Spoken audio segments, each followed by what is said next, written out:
Sarah Mitchell adjusted her tactical vest as she approached the imposing cement compound of the International Rescue Operations headquarters in Northern Virginia. At 34, she looked distinctly out of place among the stream of younger recruits hurrying to their training sessions. Her fingers nervously played with the velcro on her sleeve, a habit she'd never managed to break after 8 years in the field. "You can do this," she whispered to herself, tucking a loose strand of her auburn hair beneath her standard issue cap.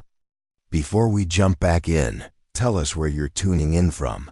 And if this story touches you, make sure you're subscribed, because tomorrow, I've saved something extra special for you." As a logistics coordinator for a humanitarian aid organization, Sarah had never stepped foot inside a military tactical operations classroom until today. The opportunity had come unexpectedly, a special initiative seeking exceptional field operators without formal military credentials, discovered through their crisis response records. For years, Sarah had kept her true capabilities hidden. During deployment briefings, while colleagues discussed standard evacuation protocols, she quietly formulated alternative extraction routes. At night, after completing her aid distribution tasks, she'd spend hours studying tactical manuals and combat medicine techniques that most civilian aid workers never touched.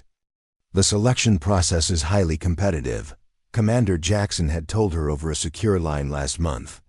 But your improvisations during the Khartoum crisis were remarkable.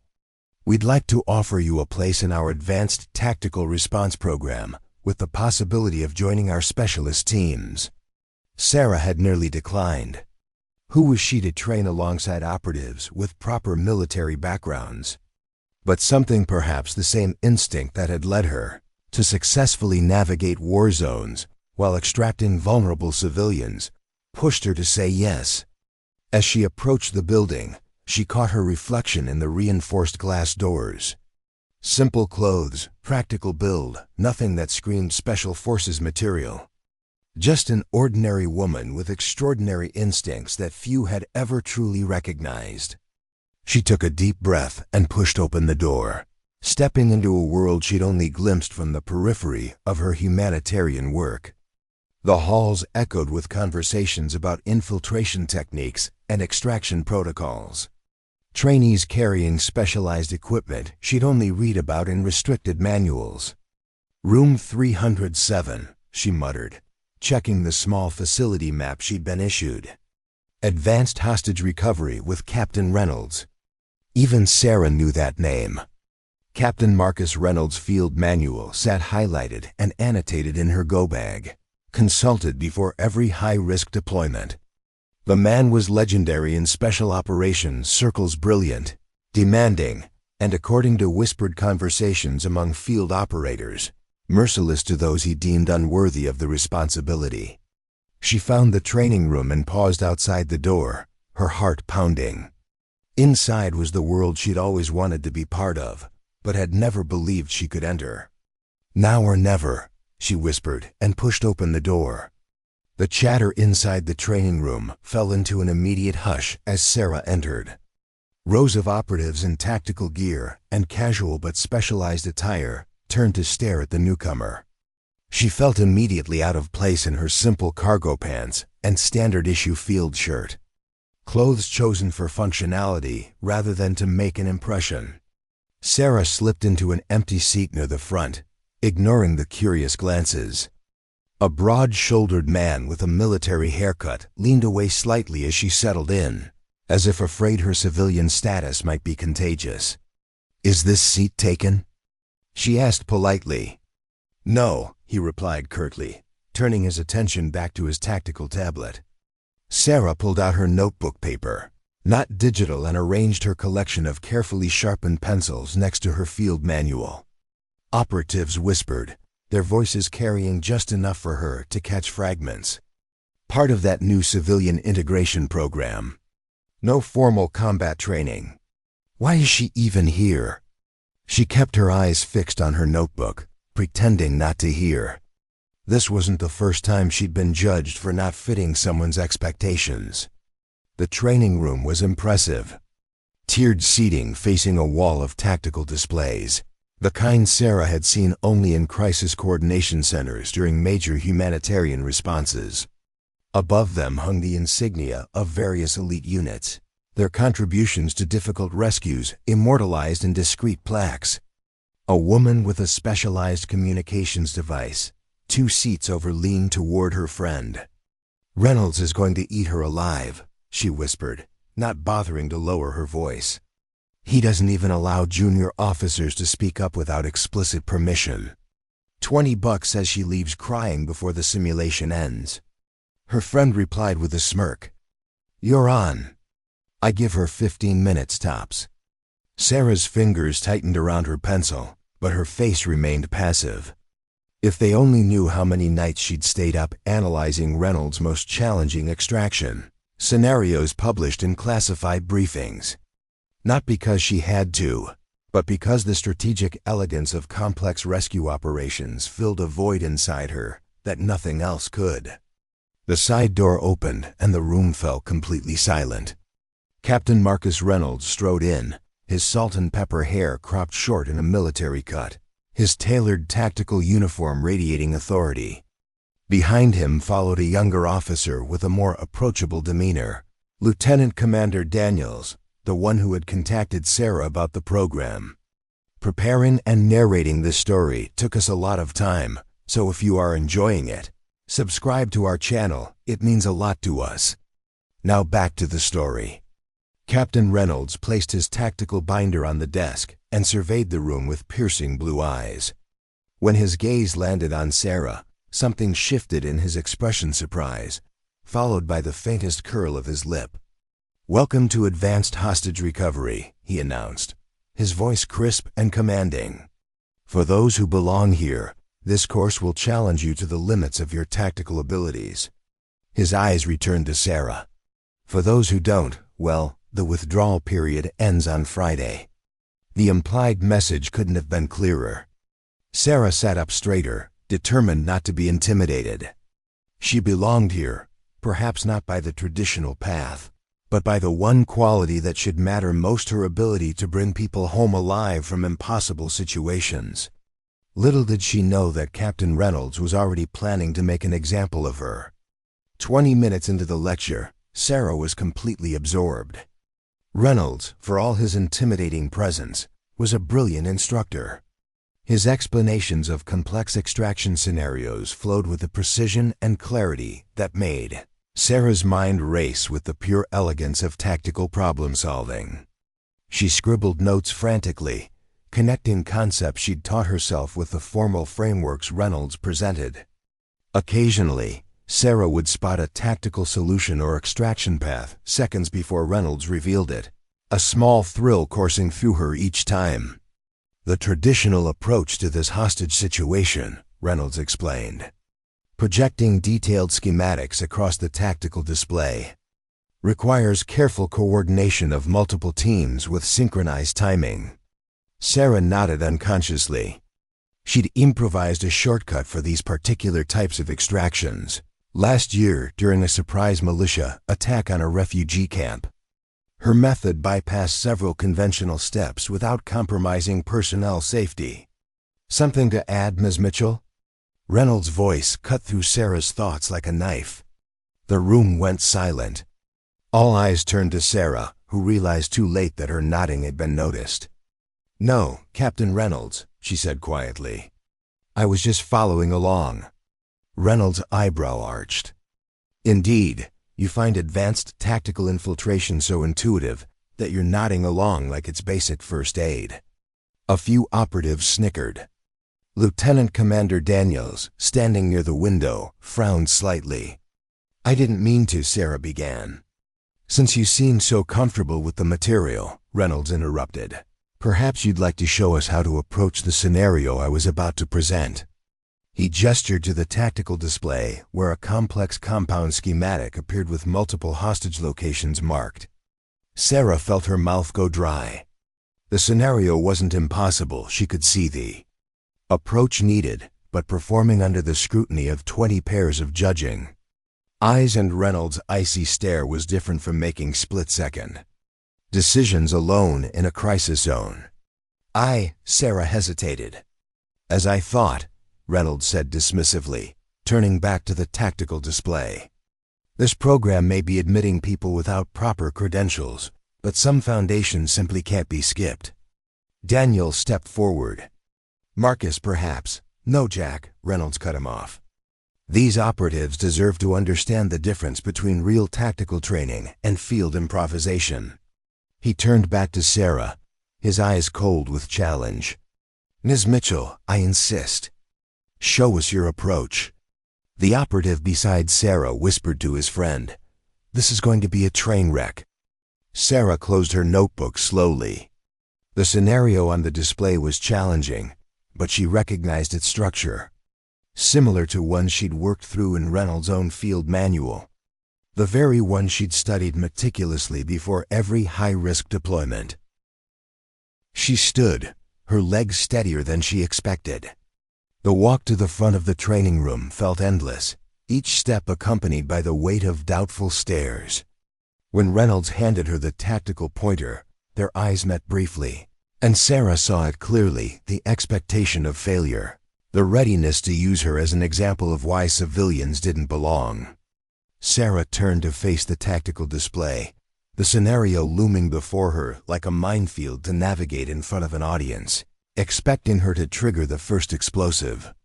The compound was an intricate maze of buildings, guard posts, and potential ambush points, with hostages marked in 15 different locations spread across 3 structures. Whenever you're ready, Ms. Mitchell, Reynolds said, his voice dripping with false encouragement. Or perhaps you prefer to take your seat. Sarah raised the pointer to the display. The whole room seemed to hold its breath, waiting for her inevitable failure. The tactical pointer felt cool against Sarah's fingers as she studied the scenario, a particularly complex extraction situation with multiple hostage points, overlapping guard patrols, and limited extraction windows. She recognized it as a variation of a scenario from Chapter 9 of Reynolds' Advanced Field Manual, but with added complexities that made the standard approach dangerously inadequate. The silence in the room was absolute. She could feel Reynolds' presence behind her, practically radiating satisfaction at what he assumed would be Sarah's imminent humiliation. Someone shifted uncomfortably in the back row, and equipment clinked with a sharp metallic sound. Today, Ms. Mitchell, Reynolds prompted, his voice carrying a hint of smugness. Sarah took a deep breath. She understood the scenario completely. Not just the mechanical process of approaching it, but the underlying principles, the tactical landscape it inhabited. During those solitary nights analyzing high-risk extractions by flashlight in remote field stations, she had developed an intuition that went beyond textbook methods. She began to speak, her voice quiet but steady. The first approach was conventional. She outlined the initial reconnaissance pattern the way any trained operative would. But at the third phase she pivoted, employing a decentralized infiltration strategy that wasn't obvious, one that leveraged the compound's own security patterns against it. Behind her, she heard a subtle intake of breath from Lieutenant Commander Daniels. Sarah continued, her pointer moving steadily across the display. She wasn't just solving the scenario, she was finding the most elegant path through it. Where the manual method would require 3 separate teams and 20 operatives, her approach utilized only 7 personnel in adaptable micro-teams. As she worked, a strange thing happened. The whispering stopped. The shuffling of equipment ceased. The entire training room seemed to hold its breath, watching as this ordinary-looking woman in her simple field clothes dismantled a complex tactical challenge with the precision of a veteran commander.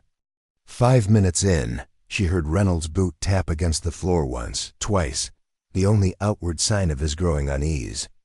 Sarah paused at a critical juncture, double-checking her extraction timing in her head, then proceeded to the final phase of the operation.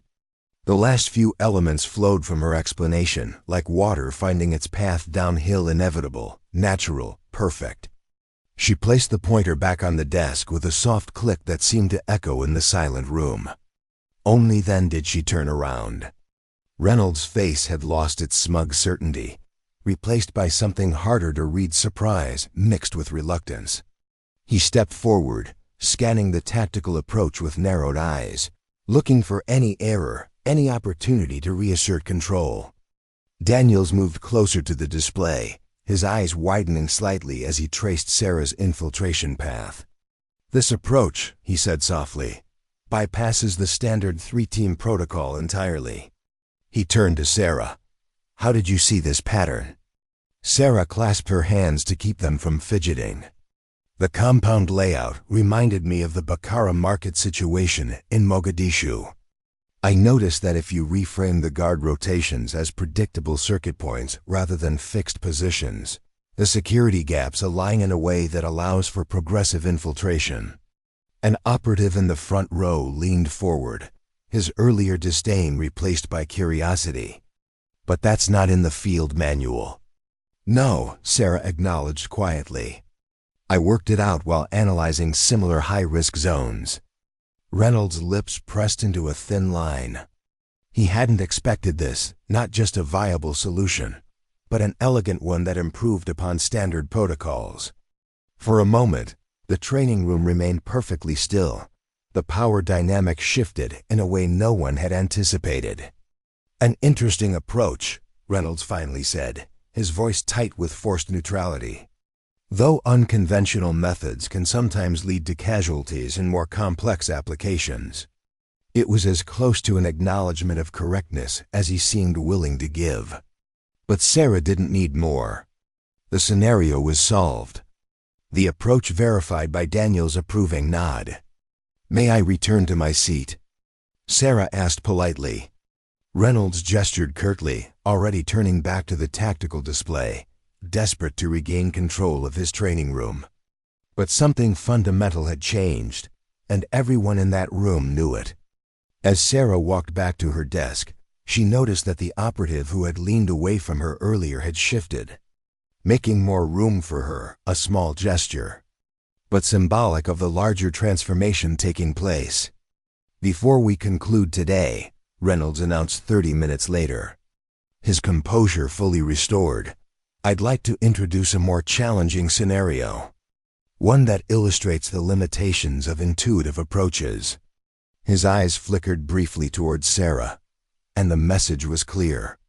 Round 2. On the tactical display, he projected a new scenario. Far more complex than the first, a multi-building compound with what appeared to be deliberately misleading intelligence about hostage locations and a compressed timeline for extraction. "Perhaps Miss Mitchell would like to demonstrate her technique again," Reynolds suggested, his tone making it clear this wasn't really a request. Sarah felt dozens of eyes turn to her again, but this time the quality of attention had changed. There was curiosity now, even anticipation. The operative beside her who had ignored her earlier actually turned and whispered, "Good luck." As Sarah rose to approach the front again, Daniel stepped forward. "Marcus, we only have 5 minutes left in the session. Perhaps this scenario would be better addressed next class. I believe Miss Mitchell's demonstrated facility deserves further exploration," Reynolds replied smoothly. "Unless she feels the challenge is beyond her capabilities." It was a trap carefully laid.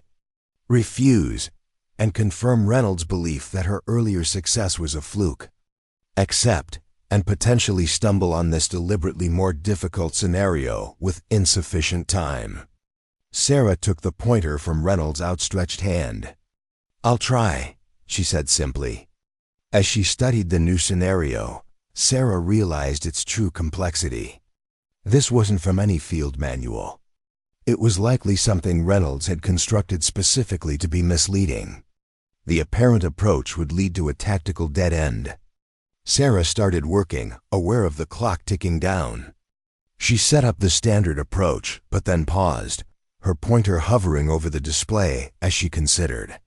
There was a hidden pattern in the scenario, one that would be easy to miss if you were rushing.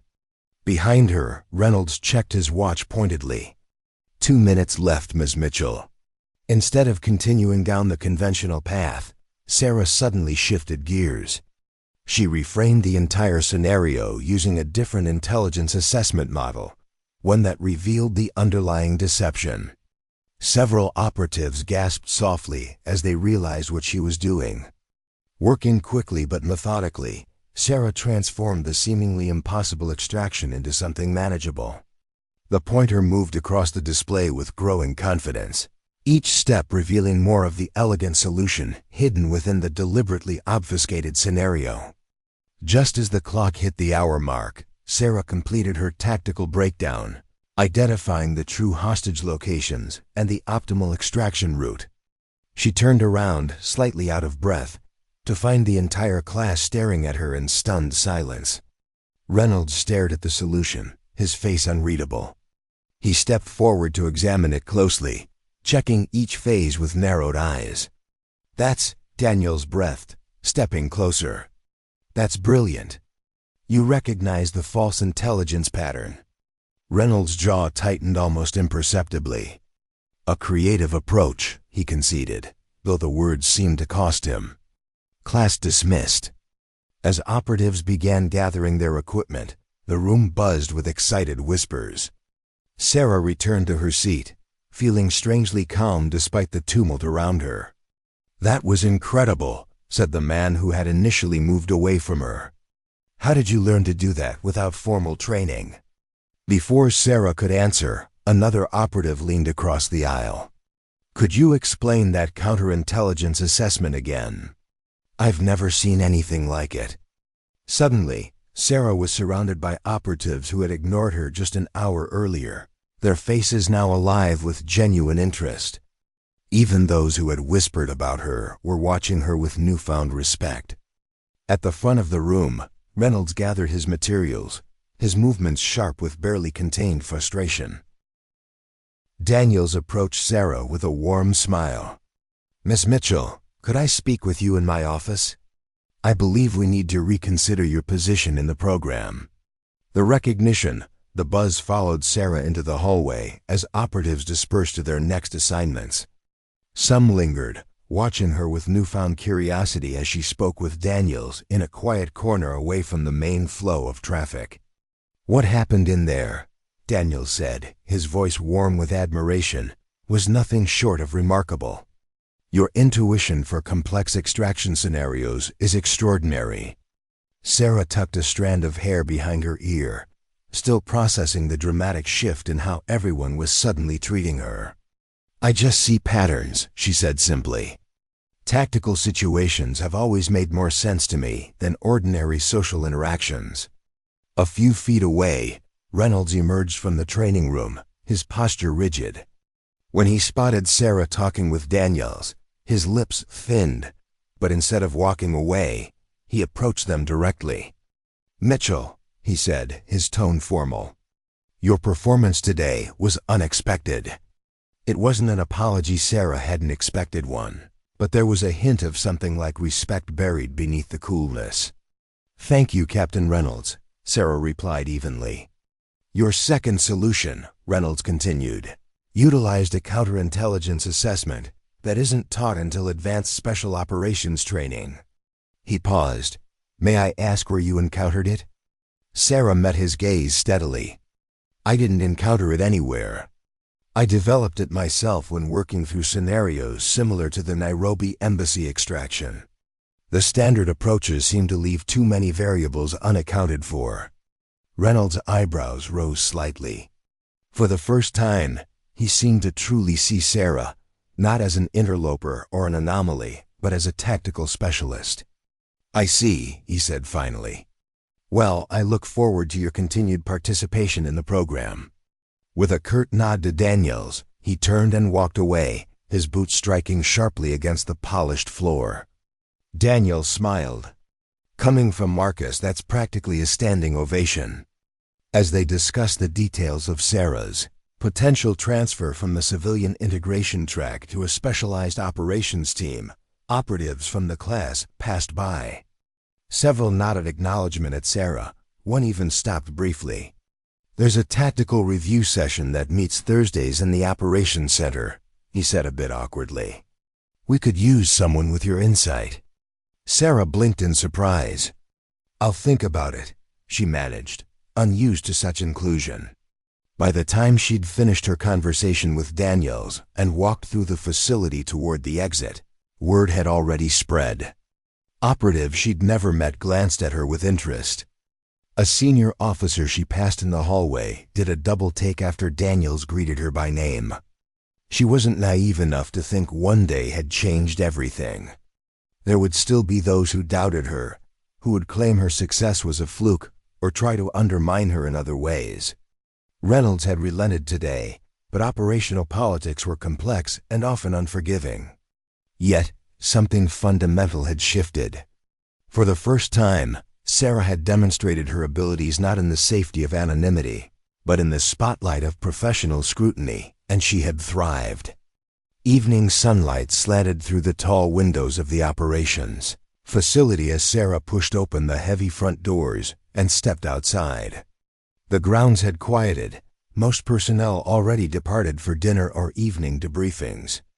She paused on the wide concrete steps, taking a moment to absorb everything that had happened. This morning she had walked into that building expecting, at best, to be tolerated as an oddity, the humanitarian worker, playing at being a tactical specialist. She had braced herself for dismissal, for confirmation of the doubts that had haunted her for years. Instead, she was walking out with Daniel's promise of a specialized team placement and an invitation to submit her alternative extraction methods to the Operations Division's tactical journal. Her phone buzzed with a text from her colleague at the humanitarian organization. "How'd the fancy Spec Ops thing go? Did they speak in code the whole time?" Sarah smiled, trying to imagine how to describe her day. How could she explain the feeling of finally being seen, of watching the doubt in people's eyes transform into respect? "It went well," she typed back. "I think I might be making some changes soon."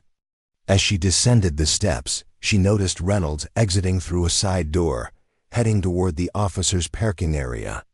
Their eyes met briefly across the distance. There was no smile, no acknowledgement, but there was recognition, not as an intruder or an anomaly, but as a fellow tactical specialist. Sarah continued down the path toward the visitor parking lot, her steps lighter than they had been in years. Today hadn't erased a lifetime of barriers or solved all the challenges ahead, but it had proven what she had always secretly believed, that true ability couldn't be defined by credentials alone, that passion and perseverance could open doors that seemed permanently locked. She belonged in that world of complex operations and strategic thinking. Had always belonged there, and now others knew it too. 6 weeks later, Sarah found herself seated in a secure briefing room at Joint Special Operations Command. Around her sat 11 operatives from various elite units, each selected for their specialized skills. At the head of the table stood Reynolds, now her reluctant but respectful team leader, and beside him Daniels, who had championed her inclusion despite institutional resistance. "Operation Broken Arrow," Reynolds announced, activating the holographic display in the center of the table. 15 American aid workers taken hostage 72 hours ago in the Khartoum province conflict zone. Images appeared. A remote medical facility surrounded by rugged mountains. Satellite thermal readings showing guard positions, intelligence reports scrolling alongside. "The situation is critical," Daniels continued. "Local militia forces have cut off all access routes. Traditional extraction would require a full assault team, which would likely result in hostage casualties." Sarah studied the display intently, already seeing patterns in the guard movements, architectural vulnerabilities, potential extraction routes. The room fell silent as Reynolds looked directly at her. "Mitchell," he said, his voice neutral but no longer dismissive. "You've been reviewing alternative infiltration methods for exactly this type of scenario. What's your assessment?" 6 weeks ago, the question would have been unthinkable. Now, 11 elite operatives turned to hear her response without hesitation. Sarah stood and approached the display, her confidence no longer tentative. "The conventional approach would be high risk," she began, manipulating the holographic terrain. But there's an alternative insertion point here. Using the seasonal riverbed that satellite imagery shows is currently dry. For the next 15 minutes, she outlined a daring but precisely calculated approach that utilized minimal personnel and maximum environmental advantage. When she finished, the room remained silent for a moment before Reynolds nodded. "Solid assessment," he said simply, the closest thing to praise she'd ever heard from him. "We deploy at 0600 tomorrow. Mitchell will serve as tactical advisor from Command Center." Sarah looked up sharply. "Sir, with all due respect, I should be on the ground team." Reynolds' expression hardened. "You've proven yourself in the classroom, Mitchell, but field operations are different. You haven't completed the full tactical training certification. Neither had Jameson when you brought him into the Beirut extraction," she countered, referring to a legendary operation from Reynolds' past. The room went absolutely still. No one challenged Reynolds this way. "That was different," he said flatly. "Was it?" Sarah met his gaze steadily. "Or is it that Jameson looked the part while I don't?" A flash of something, perhaps recognition, crossed Reynolds' face. He studied her for a long moment while the team held their collective breath. "You'll be with Alpha Team as observer only," he finally said. "One misstep, one hesitation, and you're pulled immediately. Is that clear?" Sarah nodded once, knowing she had won more than she had asked for. "Perfectly clear, sir."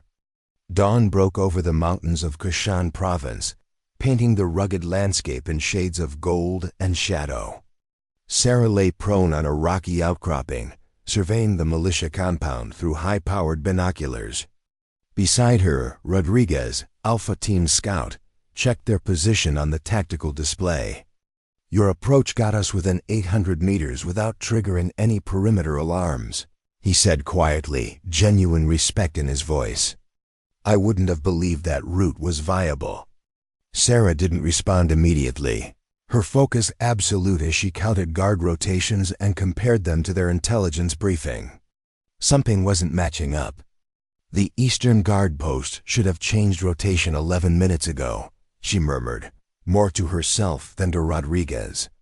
He shifted slightly to observe the area she was watching. "Could be a simple delay. 3 rotations in a row, all delayed by exactly 11 minutes. That's not coincidence." Sarah's mind raced, recalculating patterns. "They've adjusted their schedule from what our intelligence showed." She activated her secure comms link. "Eagle 1, this is Pathfinder. We have a deviation from expected patterns. Request permission to adjust infiltration timing." Reynolds' voice came through instantly. "Negative, Pathfinder. Proceed as planned. You're there to observe, not to modify operational parameters." Sarah muted her mic and turned to Rodriguez. "If we go in as scheduled, we'll hit their active patrol period instead of the gap we planned for." Rodriguez hesitated, loyalty to command warring with tactical sense. "What do you suggest?" "A 15-minute delay would put us back in sync with their actual pattern, not what our intel thought their pattern was." He studied her for a moment, then made his decision.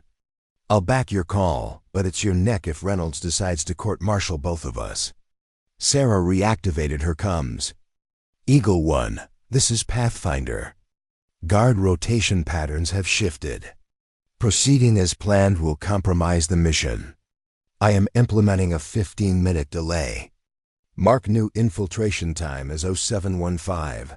There was a deadly silence before Reynolds' voice returned, tight with controlled anger. "Acknowledged, Pathfinder. Be advised your field authorization is under review." The team moved into position, utilizing the dry riverbed approach Sarah had identified. 15 minutes later, exactly as she had predicted, the guard pattern shifted, creating the security gap they needed. The infiltration proceeded flawlessly, with all 3 teams reaching their initial positions without detection. "First phase complete," the team leader whispered through comms. Pathfinder's adjustment was on target. "Proceeding to second phase." From the command center, Reynolds' voice came through, professional but cool. Acknowledged. Proceed as planned. The operation continued with precision until the teams reached the building where the hostages were reportedly held. Alpha Team breached the structure using the silent entry method Sarah had suggested, only to find the room empty save for evidence that hostages had been there recently. Eagle 1, primary location is cold, reported the team leader. Signs of recent occupation, but no current hostages. Awaiting instructions. Sarah's mind raced. This wasn't just a schedule change. The entire intelligence package was compromised. They were working with deliberately planted misinformation. Eagle 1, this is Pathfinder, she said, ignoring protocol that should have kept her silent. We need to consider that our intelligence has been manipulated. The schedule change wasn't random, it was the first sign. Reynolds' voice was tight. What's your assessment, Pathfinder? The hostages have been moved, but they wouldn't take them far given the roadblocks we've observed. Based on the compound layout and the resources available to the militia, there are only 3 viable alternative holding locations. She quickly outlined each possibility, rating them by probability. Reynolds remained silent for a moment after she finished. Bravo and Charlie teams, maintain perimeter security, he finally ordered. Alpha Team, investigate Pathfinder's primary alternative location.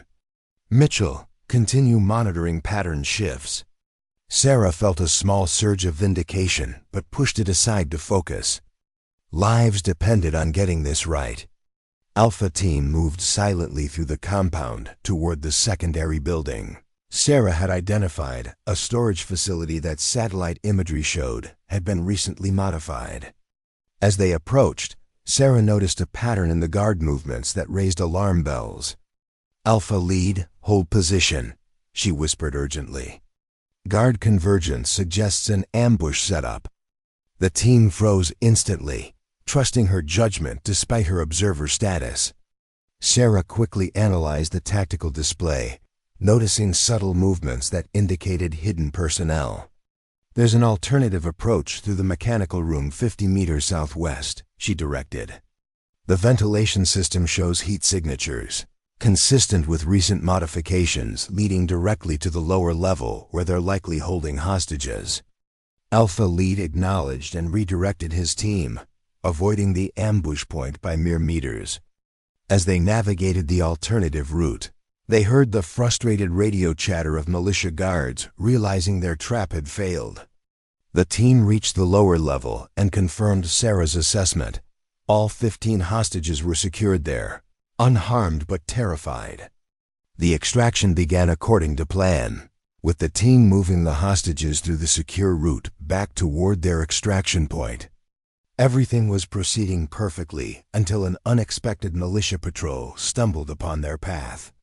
Gunfire erupted, forcing the team into defensive positions while trying to protect the civilians. Eagle 1, we are compromised, Alpha Lead reported, the sound of weapons fire in the background. Primary extraction route is blocked. Multiple hostiles engaging.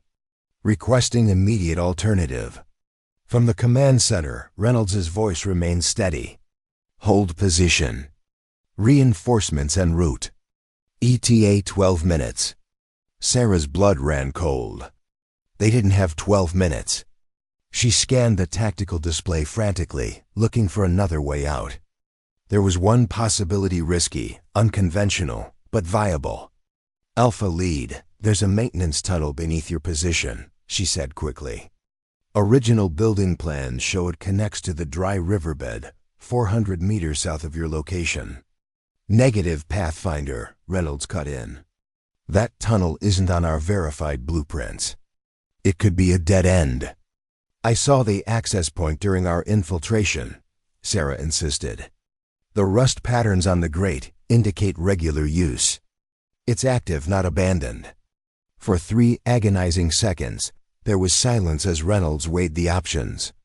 Then, Alpha Lead, your call. The team leader didn't hesitate. We're taking Pathfinder's route. Marking position for emergency extract if needed. They located the maintenance tunnel exactly where Sarah had indicated. As gunfire intensified above them, the team hustled the hostages into the narrow passage, moving as quickly as safety allowed. Eagle 1, we're proceeding through alternative extraction route, Alpha Lead reported. Tunnel appears viable. We'll confirm as we advance. Sarah monitored their progress anxiously, checking and rechecking her calculations. If she was wrong, she had just sent 15 civilians and 6 operatives into a dead end where they would be trapped and eliminated. 20 tense minutes passed before Alpha Lead's voice returned, breathless but triumphant. Eagle 1, we've reached the riverbed exit point. All hostages accounted for. Proceeding to extraction vehicles. The relief in the command center was palpable. Reynolds himself exhaled audibly before responding, acknowledged. Alpha Lead, extraction vehicles are en route to your position. Well done. Hours later, with all hostages safely evacuated to the nearest secure base, Sarah sat alone in the mission debrief room, preparing her after-action report. She was exhausted but satisfied, replaying the operation in her mind, noting what had worked and what could be improved. The door opened and Reynolds entered, his face unreadable. Sarah stood automatically, years of respecting authority ingrained in her movements. "Sir," she acknowledged, unsure whether to expect commendation or rebuke. Reynolds studied her for a long moment before speaking.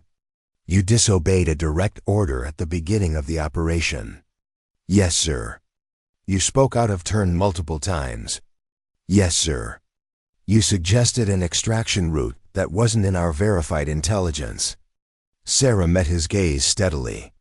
"And 15 people are alive because of those decisions." Reynolds didn't reply immediately. He placed a folder on the table between them and slid it toward her. "Your field certification. Completed and approved." Sarah stared at the folder in surprise. "Sir?" "The best tactical specialists I've ever worked with had one thing in common," Reynolds said, his voice less rigid than she'd ever heard it. "They knew when to follow protocol and when protocol would get people killed." He paused. "You have that instinct. It can't be taught." He turned to leave, then stopped at the door. "Alpha Team has requested you for their next deployment. As a full team member, not an observer." A ghost of something like respect crossed his face. "I approved their request." After he left, Sarah opened the folder, still processing what had just happened. Inside was her official certification, signed by Reynolds himself, with a handwritten note: "Unconventional approaches save lives when conventional wisdom fails. Your insight today prevented a massacre." 6 months later, Sarah stood in the briefing room of a forward operating base, outlining an extraction plan to a team of elite operatives who now looked to her without question for tactical guidance. On the wall behind her hung a framed photograph of her first successful operation, the one that had proven her capabilities beyond any doubt.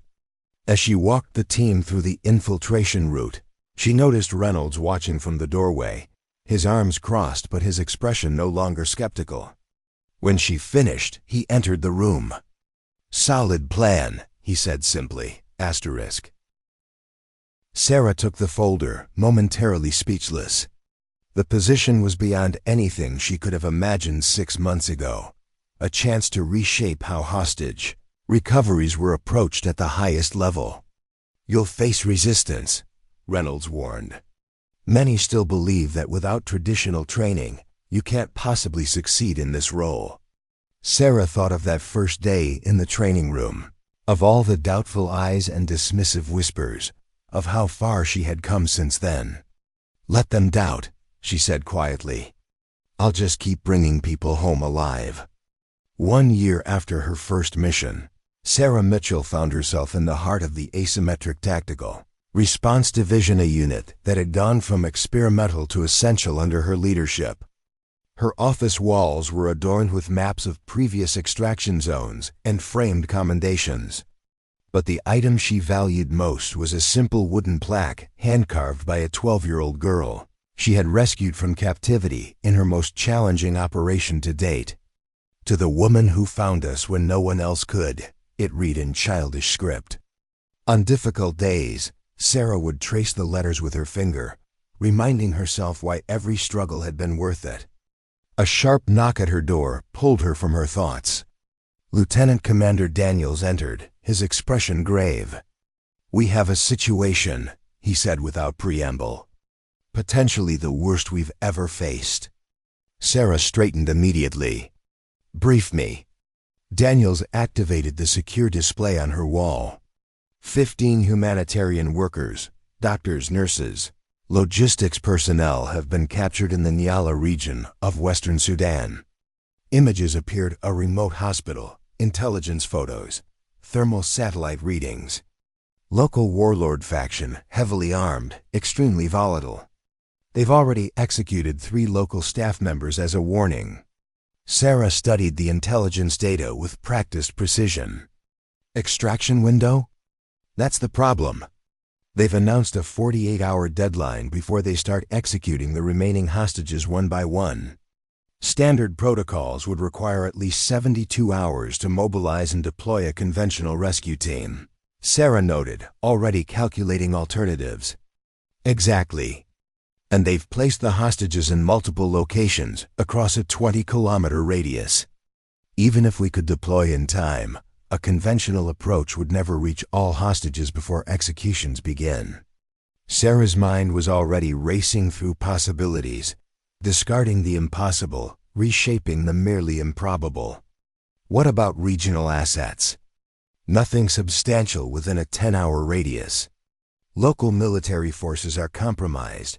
We have credible intelligence, suggesting some officers are collaborating with the warlord. So we're on our own with an impossible timeline and scattered hostages. Sarah stood and approached the tactical display, already forming the outline of a plan that most would consider suicidal. "I need to speak with Reynolds immediately."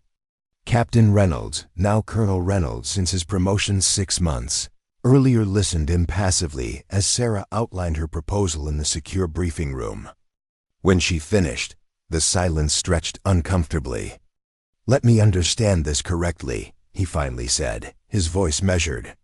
"You want to deploy alone, ahead of the main extraction team. Infiltrate enemy territory with minimal support. Locate all 15 hostages across multiple locations. And somehow keep them alive until reinforcements arrive, which would still be after the execution deadline." Put that way, it sounded not just risky but delusional. But Sarah held her ground. The conventional approach guarantees failure. "At least this gives us a chance." "It gives us a chance of losing one of our most valuable tactical specialists," Reynolds countered. "The statistical probability of success is virtually zero." "Statistics don't account for the human element," Sarah insisted. "I know this region intimately from my humanitarian work. I speak 3 local dialects. I can move in ways our conventional teams cannot." Reynolds shook his head. "It's too risky. Riskier than letting 15 people die when we could have tried something." Sarah challenged. "You once told me the best tactical specialists know when protocol will get people killed. This is one of those times." Reynolds studied her for a long moment, conflict evident in his expression. Finally, he sighed. "Make your case to the full command team in 30 minutes. If and only if they approve, you'll have whatever resources you can reasonably deploy." The command briefing was tense. Senior officers who had gradually come to respect Sarah's unconventional approaches still balked at the audacity of her current proposal. Questions flew rapid fire, challenging every aspect of her plan. "The time window is impossible," argued General Harrington, the most traditionally minded of the command staff. "With conventional approaches, yes," Sarah acknowledged. "But I'm proposing a targeted infiltration using ultralight deployment. I can be on the ground within 12 hours, well ahead of the deadline." "And then what?" Colonel Jensen challenged. "You'll be alone in hostile territory with no backup for at least 36 hours. "Not entirely alone," Sarah countered. I've identified 3 former local contacts from my humanitarian days who can provide limited support. Additionally, I'll be deploying with advanced reconnaissance capabilities that don't require a full team to operate. The questions continued for nearly an hour, each more skeptical than the last. Throughout it all, Reynolds remained silent, observing Sarah's responses with intense focus. Finally, as the debate seemed to be reaching an impasse, he spoke. 2 years ago, I would have dismissed this plan without a second thought, he said, drawing everyone's attention. I would have called it reckless, impulsive, and doomed to failure. Sarah prepared herself for his opposition, but Reynolds surprised her. But I've learned something important in these 2 years, he continued. Sometimes the most impossible-seeming approaches succeed precisely because they're unexpected. Mitchell has consistently demonstrated an ability to see patterns and possibilities that our conventional tactics overlook. He turned to face the command staff directly. I'm supporting her proposal. The room fell silent at this unexpected endorsement. General Harrington frowned deeply. The risk is unacceptable. The risk of doing nothing is worse, Reynolds countered. 15 lives against 1 volunteer who understands exactly what she's facing. After another tense 30 minutes of discussion, the command team reached a reluctant consensus. Sarah's mission was approved, with one critical condition from Reynolds. You have 36 hours to locate and secure as many hostages as possible. At that point, regardless of the situation, the main extraction team will deploy to your coordinates. As Sarah left the briefing room, Reynolds stopped her with a hand on her shoulder, an unprecedented gesture from the usually distant commander. I'm trusting your judgment, Mitchell, he said quietly. Don't make me regret it. Sarah nodded once, understanding the weight of his support. I won't, sir. 8 hours later, Sarah sat in the belly of a stealth transport aircraft approaching the drop zone at high altitude.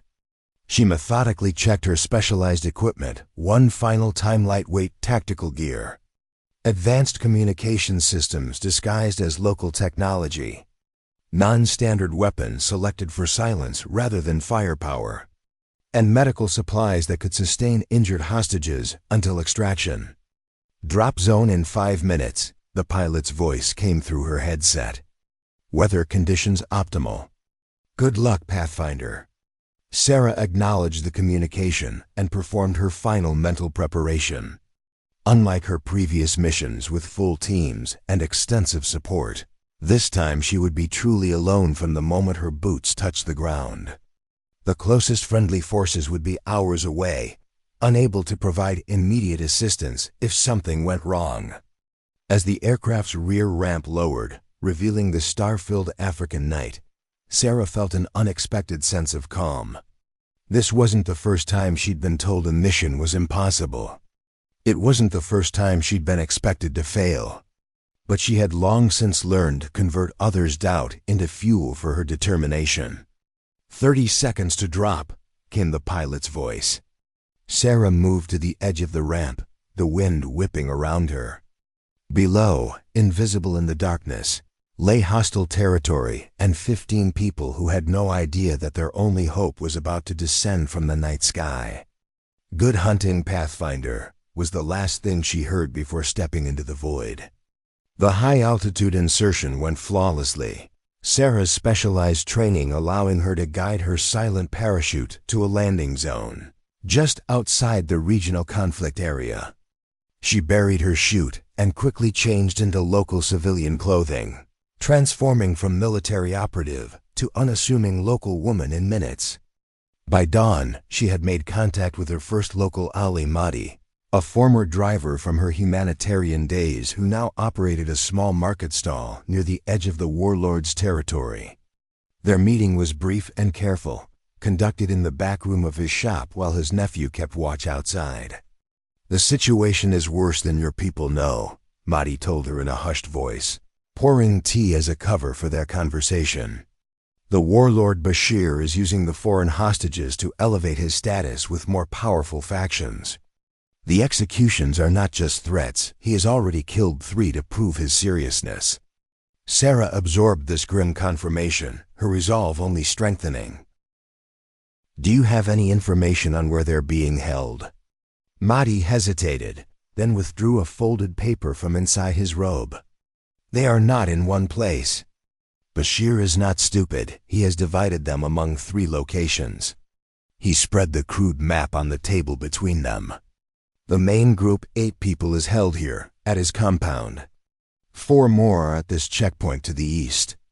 The last 3 are kept here, at his brother's farm, as personal insurance." Sarah studied the locations, already formulating approach vectors and timing. "Guards? Many at the main compound, 20, perhaps more. Fewer at the checkpoint, but it is exposed, in open terrain. The farm has only 4 guards, but it is the farthest from any possible extraction point." Strategic complexities multiplied in Sarah's mind. 3 locations meant 3 separate infiltrations, each with unique challenges. The time constraint made it nearly impossible to tackle them sequentially. "I need to prioritize," she murmured, more to herself than to Mahdi. "The execution deadline is 24 hours from now." "Bashir will begin with the main compound," Mahdi said, confirming her analysis. "He wants witnesses for his show of power." Sarah nodded, decision made. "I'll start there." She memorized the map's details before Mahdi destroyed it. "Can you get word to your cousin at the regional hospital? I'll need medical supplies staged here and here." She indicated 2 locations that could serve as temporary safe houses. Mahdi agreed, though fear showed clearly in his eyes.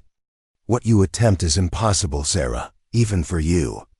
She offered him a small smile. "Impossible just means no one has done it yet."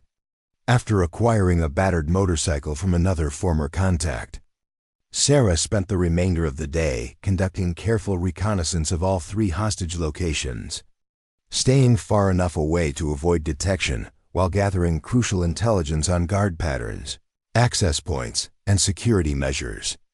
The main compound presented the greatest challenge, a walled structure with guard towers and regular patrols. The checkpoint was indeed exposed, making approach difficult without being spotted. The farm, while remote, had the fewest security measures, but would require the longest travel time for extraction. As night fell, Sarah established a hidden observation post overlooking the main compound. Through high-powered optics, she confirmed the presence of 8 hostages, 5 men and 3 women, all showing signs of rough treatment, but still alive. Guards changed shifts every 4 hours, with a noticeable gap in coverage on the western wall where a drainage culvert provided potential access. Her window would come at approximately 0200 hours, when guard alertness typically reached its lowest point. With 18 hours remaining before the execution deadline, Sarah prepared her approach, methodically checking her equipment and mentally rehearsing each step of her plan. "This is Pathfinder," she whispered into her secure communications device. Confirming hostage presence at primary location.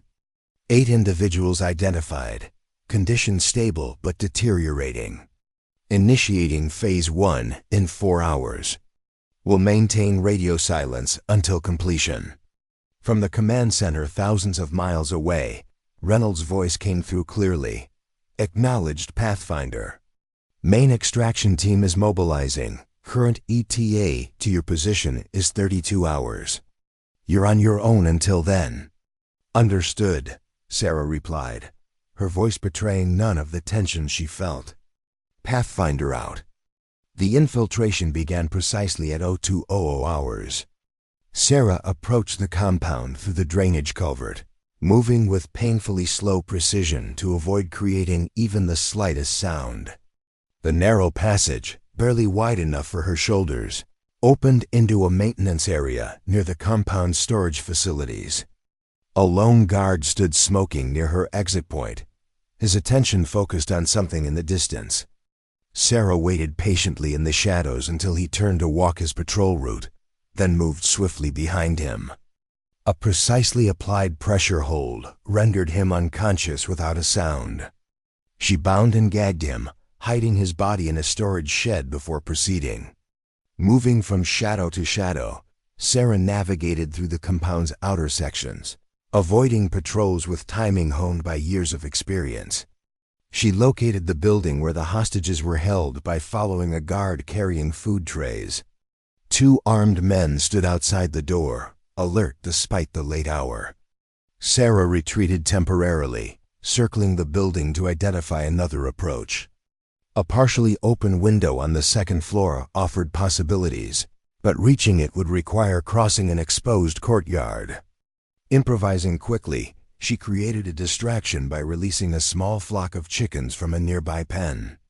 As the birds scattered noisily across the compound, guards moved to investigate the commotion.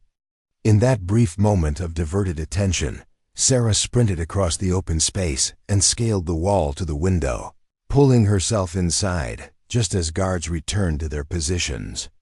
She found herself in a small storage room adjacent to where the hostages were held. Through a crack in the connecting door, she could see them medical professionals in dirty scrubs, their hands bound, sitting or lying on the floor under the watch of a single guard. Sarah assessed the situation carefully. The guard was armed with an automatic rifle and appeared vigilant despite the hour. Direct confrontation risked noise that would alert the entire compound. She needed something subtler. From her pack, she removed a small device that emitted a high-frequency sound undetectable to human ears, but highly agitating to the local rodent population.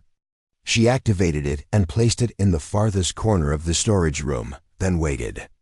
Within minutes, rats began emerging from hidden crevices, scurrying across the floor toward the opposite side of the building. Their movement eventually caught the guard's attention. Visibly disgusted, he stepped away from the hostages to investigate, moving closer to Sarah's position. The moment he opened the storage room door, Sarah struck a lightning-fast combination that incapacitated him before he could make a sound. She dragged him inside, secured him quickly, then moved to the hostages. "I'm with International Rescue Operations," she whispered, cutting their restraints efficiently. "We have limited time to evacuate before the next guard check. Follow my instructions exactly." The hostages stared at her in disbelief. A single woman had somehow penetrated a heavily guarded compound to rescue them. "Are you alone?" one of the doctors whispered, his accent marking him as British. "For now," Sarah confirmed, already moving them toward the storage room. "Reinforcements are coming, but not before the execution deadline. We need to move." The evacuation of the first 8 hostages proceeded with meticulous precision. Sarah led them through the compound via the same drainage culvert she had used to enter, moving in pairs spaced several minutes apart to minimize detection risk. By dawn, all 8 were secured in the first safe house Mahdi had prepared, hidden within a network of abandoned storage cellars beneath the market district. "Stay here," Sarah instructed them, providing water and medical supplies. "No movement, no sound. I'll return with the others or send extraction coordinates within 24 hours. Without pausing for rest, she immediately began planning her approach to the second location, the checkpoint where 4 more hostages were being held. This would be even more challenging, given the exposed terrain and daylight operations. Changing into the uniform of a local militia member taken from the guard she had incapacitated, Sarah requisitioned a supply truck from her third contact, a former logistics officer who now ran a transportation company. With her local language skills and the appropriate documentation she had prepared, she approached the checkpoint openly, driving the truck loaded with supply crates. "Delivery from Commander Bashir," she announced in the local dialect, keeping her head slightly lowered to avoid direct eye contact, a culturally appropriate behavior that also helped conceal her identity. The checkpoint guards were suspicious but not particularly thorough. They inspected the truck's contents perfunctorily, more interested in stealing small items for themselves than in proper security. Sarah noted the building where the hostages were kept, a small concrete structure with a single guard posted outside. "I need water," she said, purposefully creating an opportunity to approach the building. As the guard escorted her to a water barrel near the hostage building, Sarah implemented her plan. A precisely timed stumble brought her into physical contact with the guard. In that brief moment of proximity, she deployed a micro-injection device concealed in her palm, a fast-acting sedative that would take effect within minutes. "Clumsy woman," the guard muttered, pushing her away. Sarah apologized profusely, returning to her truck to wait. 3 minutes later, the guard began showing signs of disorientation. He leaned against the wall, then slumped to the ground. Other guards, seeing this from a distance, assumed heatstroke, a common occurrence in the punishing desert conditions. As they called for someone to replace him, Sarah seized her moment. Moving with purposeful confidence, she entered the building as if on official business. Inside, she found the 4 hostages, 2 nurses and 2 logistics specialists, bound and blindfolded. "Don't speak," she whispered, rapidly cutting their restraints. "When I tell you, move quickly to the supply truck. Act as if you're carrying crates. Do not run, do not look around. Walk normally." One by one, she escorted them out, timing their movements to coincide with the guard's distraction as they dealt with their collapsed colleague. Each hostage was concealed among the legitimate cargo, hidden beneath tarps and supply crates. With all 4 secured in the truck, Sarah drove away from the checkpoint at a measured pace, betraying none of the urgency she felt. Only when they were 5 kilometers away did she finally speak freely. "I'm Sarah Mitchell, International Rescue Operations," she explained, guiding the truck along an unmarked desert track. "I've already secured 8 of your colleagues. We're heading for the last group now." The sun hung mercilessly overhead as Sarah navigated the battered truck across the unforgiving terrain toward the second safe house. 12 hostages rescued, 3 remaining. The execution deadline was now just 8 hours away, and she had yet to approach the most remote location, the warlord's brother's farm. "You said reinforcements are coming?" asked Alina, an Italian nurse who had been treating malnutrition cases when the militants attacked their clinic. "When? Not soon enough," Sarah answered honestly, keeping her eyes on the rough track ahead. "The extraction team won't arrive for another 24 hours, well past Bashir's deadline." "Then why did they send just you?" demanded Robert, a logistics coordinator whose face bore the marks of repeated beatings. "What kind of rescue operation deploys a single operative?" Sarah guided the truck around a treacherous gully before responding. "The kind facing impossible odds with limited resources." She glanced briefly at the 4 exhausted hostages. The conventional approach would have guaranteed failure. Sometimes the most unexpected strategy is the only viable option. They reached the second safe house, an abandoned mining office concealed within a small canyon just as the truck's engine began to overheat. Sarah quickly ushered the hostages inside, where they were reunited with the first group. Brief emotional reunions gave way to urgent medical attention as the doctors immediately began treating their colleagues' injuries. "I've arranged for water and basic supplies," Sarah told them, already preparing to depart. "Stay hidden, stay quiet. I'll return with the final 3 hostages or send extraction coordinates." Dr. Abrams, the senior physician among the hostages, caught her arm as she turned to leave. "You need rest," he said, his professional assessment unmistakable. "You're exhibiting signs of severe dehydration and fatigue." "There's no time," Sarah replied, gently removing his hand. "Your colleagues at the farm are scheduled to be the first executed if I fail to recover the main group, which I've done. Bashir will redirect his anger toward them now." "At least take this," Alina insisted, pressing a small medical kit into Sarah's hands. "And these electrolyte tablets. Your judgment will deteriorate without them." Sarah accepted the supplies with a nod of thanks, knowing they were right about her physical condition, but unable to afford the luxury of proper rest. Every minute counted now. Outside, she abandoned the overheated truck and continued on foot, using natural gullies and rock formations for cover as she made her way toward the farm. The midday heat was debilitating, temperatures soaring well above 100 degrees. She rationed her water carefully, knowing dehydration could compromise her effectiveness more quickly than any other factor. 3 kilometers from the farm, Sarah encountered her first major obstacle, a militia patrol sweeping the area between checkpoint locations. She dropped flat behind a low ridge, controlling her breathing as 4 armed men passed less than 50 meters from her position. Their conversation, carried clearly in the dry air, confirmed her worst fears. "Bashir is furious," one said in the local dialect. "He says someone has taken the foreigners from the compound." "How is that possible?" Another question. "The security was strong. He suspects inside help. He's ordered increased patrols and immediate execution of the remaining hostages if they are found." Sarah's heart rate spiked. The timeline had accelerated. She no longer had hours, but minutes. Once the patrol passed, she abandoned caution for speed, moving across exposed terrain in a direct line toward the farm. The risk of detection was now secondary to the imminent threat facing the remaining hostages.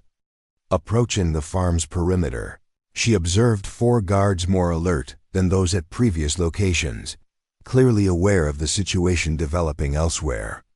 The hostages were visible through a window. 3 women bound to chairs in what appeared to be a kitchen area. A 5th man, better dressed than the guards, paced nearby, gesturing angrily into a radio. The warlord's brother, Khartoum, was personally overseeing this location. No time for elaborate planning. No possibility of a stealthy approach across the open farmyard. Sarah needed a diversion that would draw the guards away without placing the hostages in immediate danger. She circled to the far side of the property where several vehicles were parked. 2 jeeps and a small fuel truck used for agricultural equipment. Perfect. From her pack, she removed a remote incendiary device, one of the few pieces of advanced technology she had brought with her. Setting the timer for 3 minutes, Sarah attached it to the fuel truck's tank, then retreated to a position with clear sight lines to both the explosion zone and the house. She activated her secure communication device one final time. Pathfinder to command. 12 hostages secured at secondary location. Coordinates to follow. Attempting extraction of final 3 hostages now. Be advised, situation has escalated. Execution timeline accelerated. Will proceed with immediate extraction. Reynolds' voice came through instantly, tension evident despite the poor connection. Pathfinder, extraction team is at maximum speed. Still 20 hours out. Can you maintain position with recovered hostages? Negative, Sarah responded, watching the timer count down. Final 3 hostages face immediate execution. Proceeding with high-risk extraction now. Before Reynolds could protest, the fuel truck erupted in a controlled explosion large enough to command attention, but directed away from the house itself. The effect was instantaneous. 3 guards raced toward the burning vehicles while Khartoum emerged onto the porch, shouting orders. Sarah was already moving, using the distraction to approach from the blind side of the house. The remaining guard, torn between following his colleagues and maintaining his post, hesitated fatally. The moment of indecision gave Sarah the opening she needed. She neutralized him with a precise strike to the carotid artery, catching his unconscious body before it hit the ground. Using his keys, she slipped through the side entrance directly into the kitchen, where the 3 hostages stared at her with wild, disbelieving eyes. "International rescue," she whispered, slicing through their restraints with practiced efficiency. "We have approximately 90 seconds before they return. Can you all walk?" 2 nodded immediately. The 3rd, an older woman with a severe leg injury, shook her head. "Broken tibia," she managed through cracked lips. Sarah made an instant calculation and turned to the other 2. "There's a dry stream 50 meters behind this building. Follow it southeast for 2 kilometers. You'll find a rock formation shaped like a hand. Wait for me there." "We're not leaving her," protested one of the women, a young doctor named Maya according to her tattered ID badge. "I'll bring her," Sarah assured them. "But we need to separate. You two can move faster, and they'll be looking for 3 hostages together. Go, now." After a moment of hesitation, they complied, slipping out the way Sarah had entered. She immediately turned her attention to the injured woman, who she recognized from the briefing materials as Dr. Susan Chun, a renowned trauma surgeon who had volunteered in conflict zones for over 20 years. "I can't move quickly," Dr. Chun warned as Sarah helped her to her feet, supporting her weight. "You don't have to," Sarah replied, already adjusting her plan. "We're taking a different route." Outside, the commotion around the burning vehicles was escalating as Khalim shouted into his radio, presumably reporting to his brother. Sarah guided Dr. Chun toward a small equipment shed attached to the main house, a temporary hiding place while she assessed options. "They'll search everywhere," Dr. Chun whispered as Sarah eased her down onto a stack of burlap bags. "Not immediately," Sarah countered, peering through a crack in the wooden walls. "They'll prioritize pursuit of fleeing hostages first. Standard procedure." As predicted, Khalim dispatched his 3 guards to fan out across the surrounding terrain, focusing on the most obvious escape routes, the road leading from the farm and the path toward the nearest village. None headed toward the dry stream where the other 2 hostages were now making their escape. "We need to move before they conduct a systematic search," Sarah said, turning back to Dr. Chun. "I'm going to create one more diversion. When I do, I'll return for you, and we'll use their own vehicle to escape." Dr. Chun grasped Sarah's wrist with surprising strength. "Young woman, I've been in war zones for 30 years. Tell me what you need me to do." Sarah's respect for the older doctor deepened. "Can you drive with that leg?" "Not well, but yes." "Good." Sarah quickly outlined her plan, then left Dr. Chen with precise instructions and her sidearm for protection. Moving with silent efficiency, Sarah circled behind the main house toward the remaining jeep. Khalim stood alone on the porch now, still coordinating the search via radio. His attention was directed outward, scanning the horizon for signs of fleeing hostages. He never thought to look behind him. Sarah's approach was direct and decisive. Khalim sensed her presence too late, turning just as she closed the final distance. Their struggle was brief but intense. Khalim was stronger, but Sarah was faster, and fighting with the precision of someone who had trained specifically for this type of close-quarters combat. When it ended, Sarah had Khan's radio and keys. Along with valuable intelligence, his radio communications confirmed that all remaining militia forces were converging on the farm and compound. The escape window was narrowing rapidly. She returned to the equipment shed and helped Dr. Chun to the jeep, settling her in the driver's seat. "Head straight south for 5 kilometers, then east along the dry riverbed. The other hostages are waiting at a rock formation. I've marked it here." She handed Dr. Chun a crude map drawn on a scrap of paper. "You're not coming?" Dr. Chun asked, confusion evident in her expression. "I need to recover the others first and lead the militia away from your escape route," Sarah explained, already backing away. "Get to the rendezvous point. I'll meet you there with the others." Before Dr. Chun could protest, Sarah slapped the jeep's hood. "Go!" As the vehicle pulled away, Sarah used Khalim's radio to issue false commands in his voice, directing the guards to converge on the northern perimeter where she claimed to have spotted the escapees. The deception bought precious time, allowing Dr. Chun's jeep to disappear into the distance before the militia realized what had happened. Now came the most dangerous part of the operation.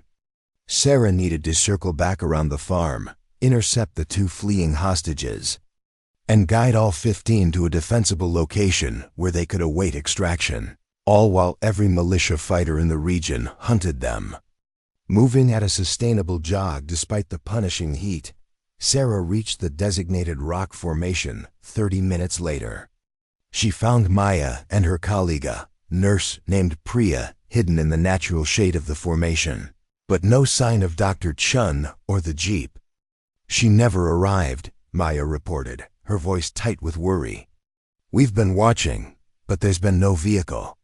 Sarah's mind raced through possibilities, none of them good. The jeep could have broken down. Dr. Chun's injury might have prevented effective driving. Or worst of all, she might have been intercepted by militia patrols. Change of plans, Sarah decided, offering water from her dwindling supply to the two dehydrated women. "We need to backtrack and locate Dr. Chun, then proceed to the primary extraction point." Maya shook her head in disbelief. "You want to go back toward the militia? We should be moving away from them." "We don't leave anyone behind," Sarah stated with quiet certainty. "Rest for 5 minutes while I scout our route." From the elevated position of the rock formation, Sarah surveyed the surrounding terrain with her field binoculars. The landscape shimmered in the afternoon heat, making distant observation difficult. After methodical scanning, she finally spotted it, the jeep, stopped at an awkward angle near a dry stream, approximately 2 kilometers south of their position. No movement was visible around the vehicle. "There," she pointed, showing Maya through the binoculars. "Something's wrong. The jeep shouldn't be stopped there." The three women moved cautiously across the open terrain, using whatever minimal cover the desert landscape provided. As they approached the abandoned vehicle, Sarah signaled for Maya and Priya to remain hidden while she investigated. The jeep had become stuck attempting to cross the stream at a point where the banks were too steep. Dr. Chun was nowhere in sight, but a trail of disturbed soil and occasional blood droplets led away from the vehicle toward a nearby outcropping of rocks. Following the trail with heightened vigilance, Sarah discovered Dr. Chun hidden in a natural crevice. Her medical condition deteriorated significantly. The exertion and heat had taken their toll, and her broken leg showed signs of infection spreading rapidly in the extreme conditions. "I thought I could make it across," Dr. Chun managed between labored breaths. "Got stuck. Had to move before. They found the jeep." "You did exactly right," Sarah assured her, already assessing their options as Maya and Priya joined them, immediately providing medical attention with their limited supplies. "She needs proper medical care within hours," Maya concluded after a quick examination. "The infection is advancing rapidly." Their situation had become critical. They were stranded in open terrain with a severely injured team member, militia forces actively hunting them, and no vehicle. The main extraction team was still nearly 20 hours away, and the remaining 12 hostages hidden at the safe house would soon need guidance to the extraction point. Sarah made a decision that cut against every instinct she possessed. "Maya, you and Priya will stay with Dr. Chun. I'm going back for the jeep." "It's stuck," Priya protested, "and surrounded by open ground. They'll spot you immediately." "They'll be looking for 4 Western women trying to escape," Sarah countered. "Not one person returning to the vehicle. It's our only option." Before they could argue further, Sarah stripped down to her base layers and used soil to darken her skin, effectively camouflaging herself against the desert landscape. She removed her tactical gear, keeping only essential items that could be concealed in simple cloth wrappings around her waist. "I'll return before sunset," she promised, already moving in a low crouch toward the distant jeep. The approach took over an hour methodical patient movement that prioritized concealment over speed.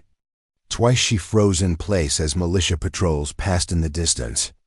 The sun beat down mercilessly and her water was nearly gone, but Sarah maintained absolute focus on the objective.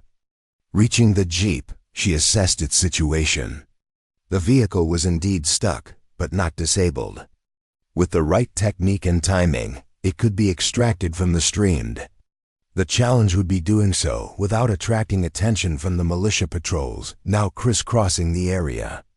Sarah gathered rocks and brush, creating improvised traction devices she could place under the wheels. She worked in short bursts, remaining flat and motionless whenever patrols came into view. As the sun began its descent toward the horizon, she made her final preparations. Timing would be everything. She would have one chance to free the vehicle and drive it away before being spotted. If she failed, they would all be captured or worse. Sarah positioned herself in the driver's seat, took a deep breath, and executed her plan. The engine roared to life, wheels spinning against her improvised traction devices. For a heart-stopping moment, the Jeep seemed immovable. Then suddenly it lurched forward, breaking free of the stream's grip. She didn't hesitate, immediately accelerating away from the most likely patrol routes, driving in a wide circle to approach the hidden location where the 3 doctors waited. In the distance, she could see vehicles changing direction, militia fighters alerted by the sound of the engine. Reaching the rock outcropping, Sarah helped the others quickly load Dr. Chun into the back of the Jeep. "We need to move immediately," she instructed, already turning the vehicle toward their next destination. They're converging on this position from multiple directions. What followed was a harrowing cross-country chase as Sarah pushed the Jeep to its limits across terrain it was never designed to navigate. She utilized every evasive driving technique in her extensive training, changing direction unpredictably, using natural features to break line of sight with pursuers, and occasionally doubling back across their own trail to create confusion. Night fell as they finally approached the second safe house where the remaining 12 hostages waited. Sarah flashed the vehicle's lights in a prearranged pattern, signaling to those inside that rescue had arrived. Dr. Abrams emerged cautiously, his expression transforming from tension to disbelief as he recognized Sarah behind the wheel. "You actually did it," he said as he helped transfer Dr. Chun inside for immediate medical attention. "You got all 15 out." "We're not safe yet," Sarah cautioned, already coordinating the next phase. "Extraction team arrives in approximately 16 hours. We need to reach the designated landing zone and secure it before then." Throughout the night, Sarah organized the 15 hostages into a functional unit. Those with military or survival training were assigned specific responsibilities. Medical personnel formed a treatment team for Dr. Chun and others with injuries. Everyone contributed according to their abilities, galvanized by Sarah's quiet but unwavering leadership. By dawn, they had relocated to the extraction point, a relatively flat area suitable for helicopter landing, with defensible high ground nearby. Sarah established security positions, distributed the limited weapons available, and prepared contingency plans for every scenario she could anticipate. "They're still searching," she informed the group after returning from a reconnaissance circuit. "But they're focusing on the wrong areas. We have a good position here." As the hours passed, Sarah maintained constant vigilance, rotating through observation points and adjusting their defensive posture. The militia forces were drawing gradually closer in their systematic search pattern, but the extraction team was also approaching rapidly. 2 hours until extraction," Sarah announced after receiving confirmation through her secure communications device. The news lifted spirits throughout the group, but Sarah remained focused on the closing window of vulnerability. That window narrowed dramatically when a militia patrol stumbled upon their position, just 90 minutes before extraction. The ensuing firefight was brief but intense. Sarah coordinated the hostages with tactical precision, utilizing their limited resources to maximum effect. When the shooting stopped, the patrol had been neutralized, but their radio remained active. It would be minutes at most before reinforcements arrived in overwhelming numbers. "Change of plans," Sarah announced, her voice calm despite the escalating danger. "We need to relocate immediately. There's a secondary extraction point 3 kilometers northeast of here." Dr. Abrams shook his head in disbelief. Some of us can barely walk. We'll never make it 3 kilometers before they overwhelm us." "We don't all need to go," Sarah replied, her decision already made. "I'll create a diversion to draw them away. The rest of you proceed to the secondary extraction point." Before anyone could protest, she had already begun organizing their departure, assigning the strongest to assist the injured, creating a clear map with the extraction coordinates, and dividing their remaining supplies. "You're not coming with us, are you?" Dr. Chun asked quietly as Sarah helped secure her to an improvised stretcher. Sarah met her gaze steadily. "My job is to ensure all of you reach safety." "They'll kill you," Maya interjected, having overheard. "Only if they catch me," Sarah responded with a hint of a smile. "And I'm very hard to catch." As the hostages departed toward the secondary extraction point, Sarah prepared her diversion. Using the jeep and their remaining ammunition, she created a mobile strike point that would appear to be a much larger force retreating in the opposite direction. The strategy worked perfectly. Militia forces converged on Sarah's position, allowing the hostages to move undetected toward their rescue. For over an hour, she led dozens of militia fighters on a wild chase across the desert, drawing them ever further from the true extraction point. When the first extraction helicopter appeared on the horizon, Sarah confirmed via radio that all 15 hostages were present and accounted for at the secondary location. Only then did she implement the final phase of her plan, abandoning the jeep in a narrow canyon and proceeding on foot, through terrain too restrictive for vehicles to follow. The militia fighters, frustrated by her elusiveness and the disappearance of their hostages, intensified their search. Sarah found herself cornered on a rocky plateau, multiple hostiles closing in from all directions. Her ammunition was depleted, her strength fading after days without proper rest or sustenance. It appeared her remarkable mission would end there successful in its primary objective of rescuing all 15 hostages, but at the ultimate cost. Then came the distinctive sound of rotors as a combat helicopter crested the ridge, not the extraction team, but something else entirely. Through her field binoculars, Sarah recognized the insignia of the Asymmetric Tactical Response Division. Her unit arrived hours ahead of schedule. The helicopter hovered above her position as rappel lines dropped.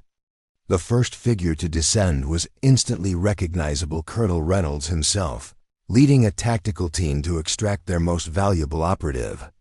"You're early," Sarah called out as Reynolds reached the ground, already organizing a defensive perimeter with his team.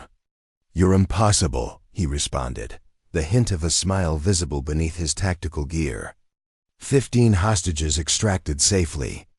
Mission accomplished, Pathfinder. As they secured her to the ascent harness, Sarah looked out across the desert landscape where she had executed what everyone had deemed an impossible mission. "Not impossible," she replied quietly. "Just improbable until someone proves otherwise." 3 months later, Sarah stood before the newly commissioned International Hostage Rescue Division, a unit formed specifically around her unprecedented methodologies. 28 specialists from diverse backgrounds filled the training room, many without traditional military credentials, but all possessing exceptional aptitudes for unconventional problem-solving. "The scenarios you'll face will be deemed impossible by conventional standards," she told them, pacing before the tactical display that showed her now legendary Sudan operation. "You'll be told that certain principles are immutable, certain limitations insurmountable." She paused, making eye contact with each candidate.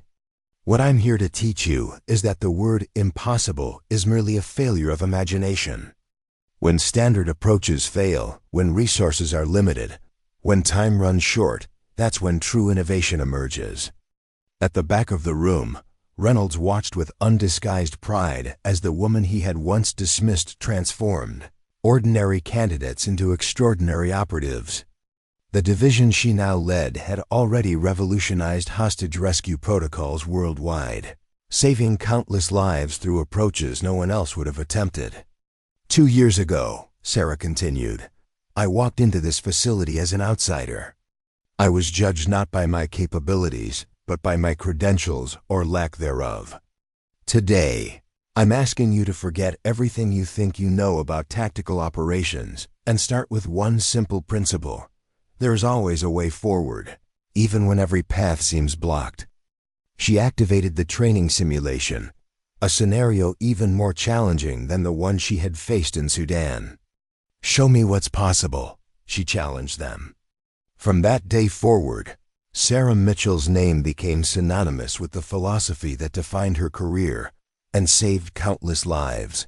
The impossible merely awaits someone with the courage to attempt it.